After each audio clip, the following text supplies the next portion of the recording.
नमो भगवते रुद्राय। ॐ नमस्ते रुद्रमन्यव उतोत इषवे नमः। नमस्ते अस्तु धन्वने बाहुभ्यामुत ते नमः। यात इषुः शिवतमा शिवम् बभूव ते धनुः। शिवा शरव्याया तवतया नो रुद्रमृडया। या ते रुद्रशिवा तनूरघोरा पापकाशिनी। तया नस्तनुवाशन्तमया गिरिशन्ताभिचाकशीः। यामिषुम् गिरिशन्तहस्ते बिभर्ष्यस्तवे। शिवाङ्गिरित्रताम् कुरु माहि गुंसीः पुरुषम् जगत्। शिवेन वचसा त्वा गिरिशाच्छावदामसि। यथा नः सर्वमिज्जगदयक्ष्मगुम् सुमना असत्। अध्यवोचदधिवक्ता प्रथमो दैव्योऽभिषक्। अहीगुश्च सर्वाञ्जम्भयन् सर्वाश्च यातु धान्यः। असौ यस्ताम्रो अरुण उत बभ्रुः सुमङ्गलः। ये चेमागुम् रुद्रा अभितो दिक्षु श्रिता। सहस्रशो वैशागुम् हेड ईमहे। असव्योपसर्पति नीलग्रीवो विलोहितः। उतैनम् गोपा अदृशन्नदृशन्नुदहार्यः। उतैनम् विश्वा भूतानि स दृष्टो मृडयातिनः। नमो अस्तु नीलग्रीवाय सहस्राक्षाय मीढुषे। अथो ये अस्य सत्त्वानोहन्तेभ्यो करन्नमः। प्रमुञ्च धन्वनस्त्वमुभयोराग्नियोर्जाम्। याश्च ते हस्त इषवः पराता भगवो वपा। अवतत्यधनुस्त्वगुम् सहस्राक्षशते शुधे। निशीर्य शल्याणाम् मुखा शिवो नः सुमना भवा। विज्यम् धनुः कपर्दिनो विशल्यो बाणवागुम् उता। अनेशन्नस्येषव आभुरस्य निषङ्गतिः। या देहेतिर्मीढुष्टमहस्ते बभूव ते धनुः। तयास्मान् विश्वतस्त्वमयक्ष्मया परिभुजा। नमस्ते अस्त्वायुधायानादताय धृष्णवे। उभाभ्यामुत ते नमो बाहुभ्याम् तव धन्वने। परिते धन्वनो हेतिरस्मान् वृणक्तु विश्वतः। अथो य इषुधिस्तवारे अस्मन्निधेहितम्। नमस्ते अस्तु भगवन् विश्वेश्वराय महादेवाय त्र्यम्बकाय त्रिपुरान्तकाय त्रिकाग्निकालाय कालाग्निरुद्राय नीलकण्ठाय मृत्युञ्जयाय सर्वेश्वराय सदाशिवाय श्रीमन्महादेवाय नमः। नमो हिरण्यवाहवे सेनान्ये दिशाम् च पतये। नमो नमो वृक्षेभ्यो हरिकेशेभ्यः पशूनाम् पतये। नमो नमः सस्पिञ्जराय त्विषीमते पथीनाम् पतये। नमो नमो बभ्लुषाय विद्याधिनेन्नानाम् पतये। नमो नमो हरिकेशायोपवीतिने पुष्टानाम् पतये। नमो नमो भवस्य हेत्यै जगताम् पतये। नमो नमो रुद्राय तथा विने क्षेत्राणाम् पतये। नमो नमः सूताय हन्त्याय वनानाम् पतये नमो नमो रोहिताय स्थपतये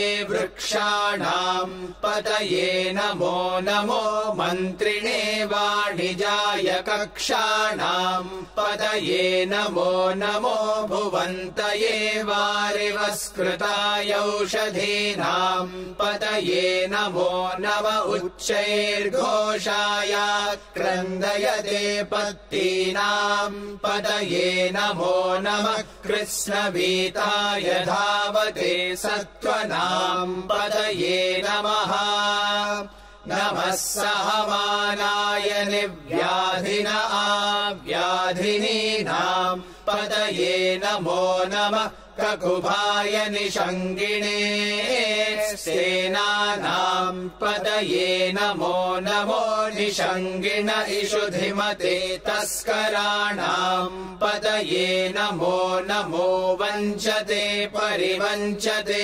स्तायूनाम् पतये नमो नमो निचेरवे परिचरायारण्यानाम् पतये नमो नमः सृकाविभ्यो जिघागुंसद्भ्यो मुष्णताम् पतये नमो नमोऽसि मद्भ्यो नक्तञ्चरद्भ्यः प्रकृन्तानाम् पतये नमो नम उष्णीषिणे गिरिचराय कुलुञ्चानाम् पतये नमो नम इषुमद्भ्यो धन्वाविभ्यश्च वो नमो नम आतन्वानेभ्यः प्रतिदधानेभ्यश्च वो नमो नम आयच्छद्भ्यो विसृजद्भ्यश्च वो नमो नमोऽस्यद्भ्यो विद्यद्भ्यश्च वो नमो नम आसीनेभ्यः शयानेभ्यश्च वो नमो नमः स्वपद्भ्यो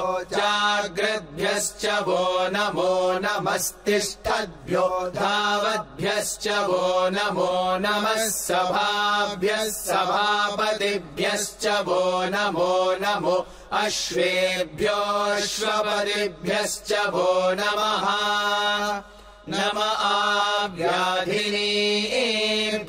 विविध्यन्तेभ्यश्च वो नमो नम उगणाभ्यस्त्रिगुम् हतेभ्यश्च वो नमो नमो गृत्सेभ्यो गृत्सपतिभ्यश्च वो नमो नमो व्रातेभ्यो व्रातपतिभ्यश्च वो नमो नमो गणेभ्यो गणपतिभ्यश्च वो नमो नमो विरूपेभ्यो विश्वरूपेभ्यश्च वो नमो नमो महद्भ्यः क्षुल्लकेभ्यश्च वो नमो नमो रतिभ्यो रथेभ्यश्च वो नमो नमो रथेभ्यो रथपतिभ्यश्च वो नमो नमः सेनाभ्यः सेनानिभ्यश्च वो नमो नमः क्षत्रुभ्यः सङ्ग्रहीतृभ्यश्च वो नमो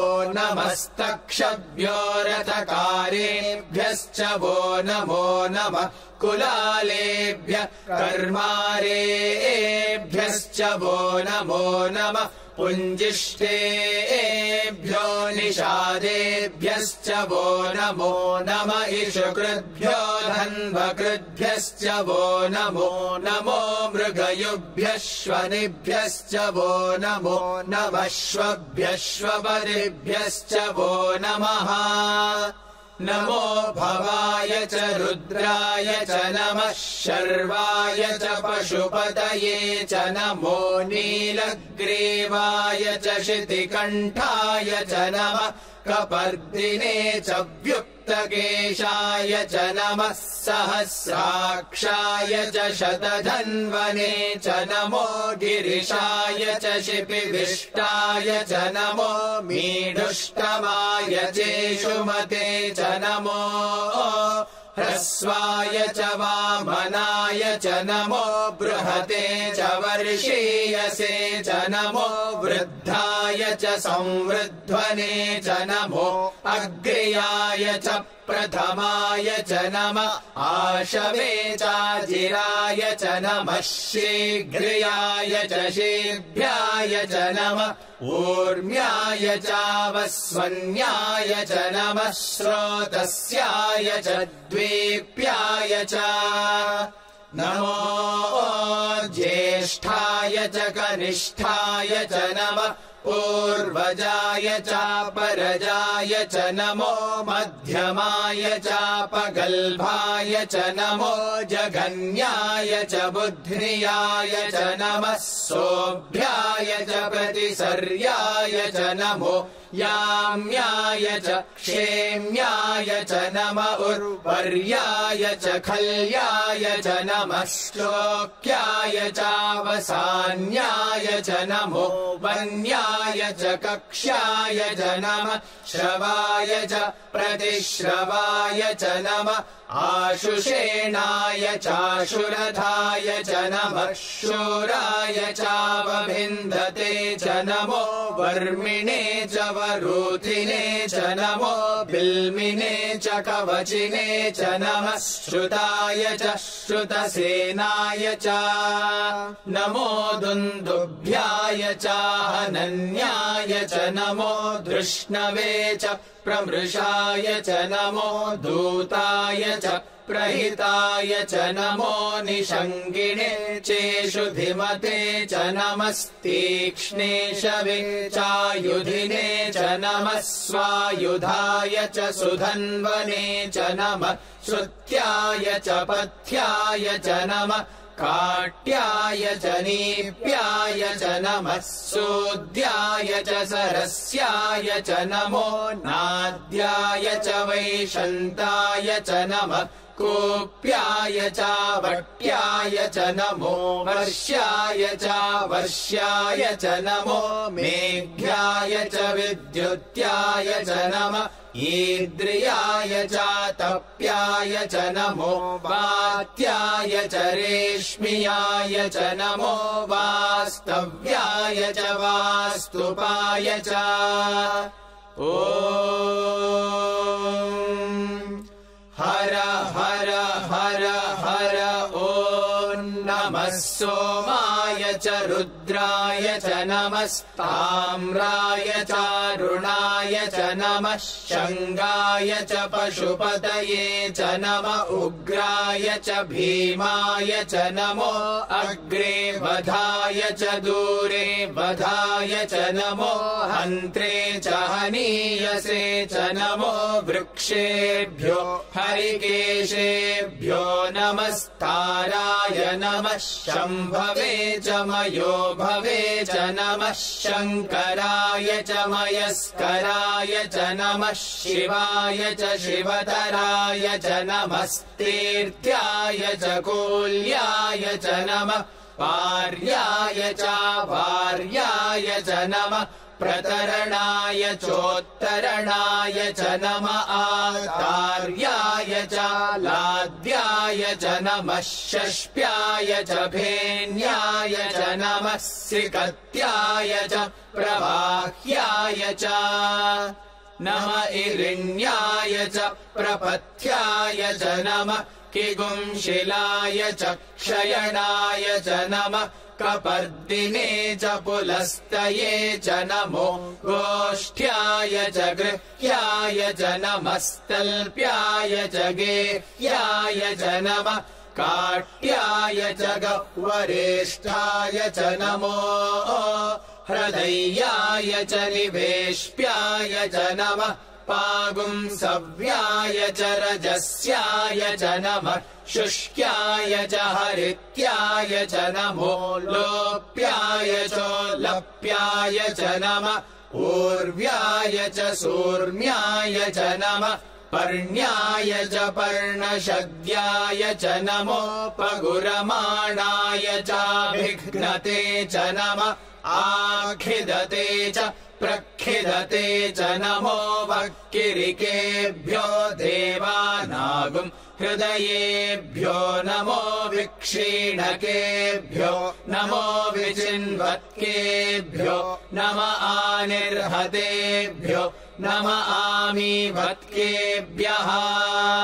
द्रापे अन्धसस्पते दरिद्रन्नीललोहिता येषाम् पुरुषाणामेषाम् पशूनाम् मा भेर्मा रोमो येषाम् किञ्चनाममत् या ते रुद्रशिवा तनुशिवा विश्वाह भेषजी शिवा रुद्रस्य भेषजी तया नो मृडजीवसे इमागुम् रुद्राय तवसे कपर्दिने क्षयद्वीराय प्रभरामहे मतिम् यथा नः शमसद्विपदे चतुष्पदे विश्वम् पुष्टम् ग्रामे अस्मिन्ननातुरम् मृडानो रुद्रो तनो मयस्कृधि क्षयद्वीराय नमसा विधेमते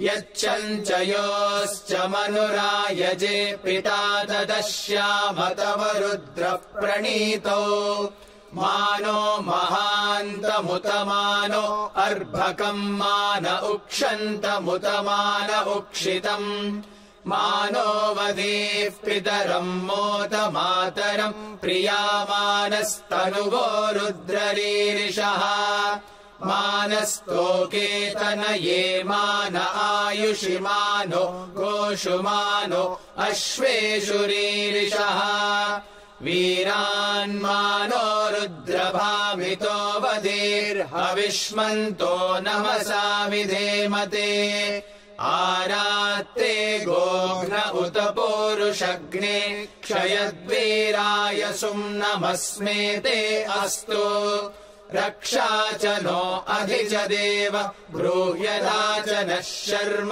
यच्च द्विबर्हाः सुहि श्रुतम् गर्तसदंयुवानम् मृगन्न भीममुपहत्नुमुग्रम् मृडाजरित्रे रुद्रस्तवानो अन्यन्ते अस्मन्निवपन्तु सेनाः परिणो रुद्रस्य हेतिर्वृणक्तु परित्वेषस्य दुर्मतिरघायोः अवस्थिरा मघवद्भ्यस्तनुष्वमीढ्वस्तोकायतनयाय मृडया मीढुष्टमशिवतमशिवो नः सुमना भव परमे वृक्ष आयुधम् निधाय कृत्यम् वसान आचर पिनाकम् बिभ्रदागहि विकिरित विलोहित नमस्ते अस्तु भगवः यास्ते सहस्रगुम्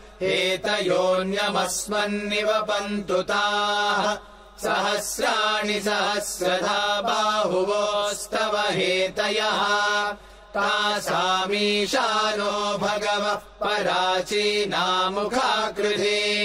सहस्राणि सहस्रशो ये रुद्रा अधिभूम्याम् तेषागुम् सहस्रयोजने वधन्वानि तन्मसि अस्मिन्महत्यर्णवेऽन्तरिक्षे भवा अधि नीलग्रीवाशितिकण्ठाः शर्वादः क्षमाचराः नीलग्रीवाशितिकण्ठादिवगुम् रुद्रा उपश्रिताः ये वृक्षेषु सस्पिञ्जरा नीलग्रीवा विलोहिताः ये भूतानामधिपतयो विशिखास कपर्दिनः ये अन्नेषु विविध्यन्ति पात्रेषु पिबतो जनान् ये पथाम् पतिरक्षय ऐलभृदायव्युधः ये तीर्थानि प्रचरन्ति शुकावन्तो निषङ्गिणः य एतावन्तश्च भूयागुंसश्च दिशो रुद्रावितस्थिरे तेषागुम् सहस्रयोजने वधन्वानि तन्मसि नमो रुद्रेभ्यो ये पृथिव्याम् येऽन्तरिक्षे ये दिवि येषामन्नम् वातो वर्षमिषवस्तेभ्यो 10 प्राचीर्दश दक्षिणा 10 प्रतीचीर्दशोदीचीर्दशोर्ध्वास्तेभ्यो नमस्ते नो मृडयन्तु ते यम् द्विष्मो यश्च नो द्वेष्टितम् भोजम्भे दधामि त्र्यम्बकम् यजामहे सुगन्धिम् पुष्टिवर्धनम् उर्वारुकमिव बन्धनान् मृत्योर्मुक्षीयमामृतात्